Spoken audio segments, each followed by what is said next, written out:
మరణాత. దేవునికే మహిమ కలుగునుగాక. ఆమెన్. దేవుని ప్రియ సహోదరులారా, ఈ దినము దేవుడు మనకిచ్చుచున్న ఆయన వాగ్దానము చదువుకుందాము. యోహాను సువార్త 15వ అధ్యాయము 8వ వచనము చదువుకుందాము. మీరు బహుగా ఫలించుట వలన నా తండ్రి మహిమపరచబడును, ఇందువలన మీరు నా శిష్యులగుదురు. దేవునికే మహిమ కలుగునుగాక.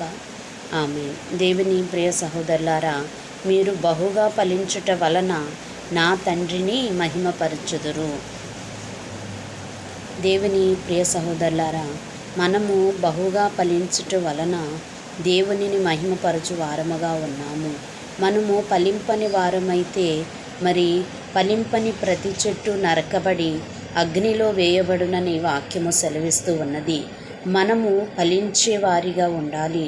ఫలింపుగలిగినటువంటి దేవుడు మన దేవుడు. ఎండిన దానిని మరి అహరోను కర్ర చూడండి, అక్కడ ఆ కర్ర మంటిలో లేదు, ఆ కర్రకు నీళ్లు పోయలేదు. ఆ కర్రను మరి ఎండిన దానిగా మనము చూస్తూ ఉన్నాము. కానీ దేవుని చిత్తము ఆ కర్రపై ఉన్నప్పుడు ఆ కర్ర చిగురించినది, పువ్వులు పూసినది, పండులు పండినదిగా వాక్యములో మనము చూస్తూ ఉన్నాము.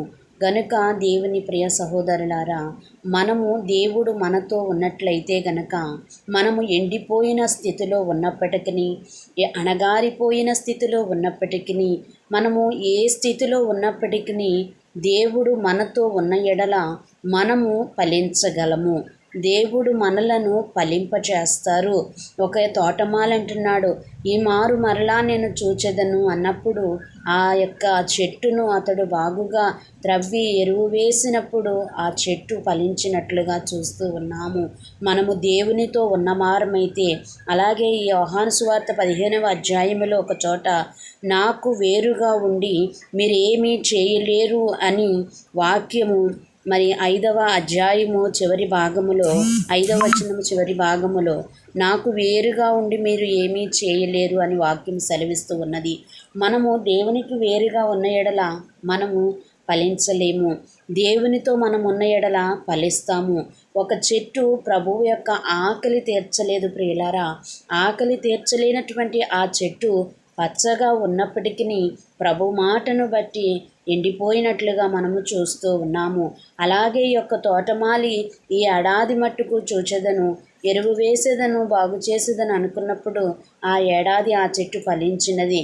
మనము దేవుని ఆకలి తీర్చిన వారముగా మనం ఉన్నట్లయితే కనుక మనము ఫలించే వారిగా ఉంటాము, పుష్పించే వారిగా ఉంటాము, పండులు పండేటువంటి వారిగా ఉంటాము. మన ఫలముల ద్వారా దేవునిని మనము సంతోషపరచగలిగిన వారముగా ఉంటాము. గనక దేవుని ప్రియ సహోదరులారా, మనము దేవునిలో ఉన్న ఎడల దేవుడు మనలను ఫలింపచేస్తారు.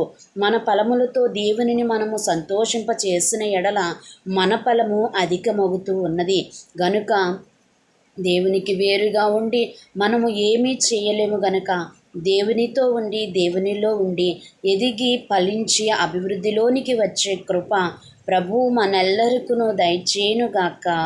ఆమేన్. మరణాత.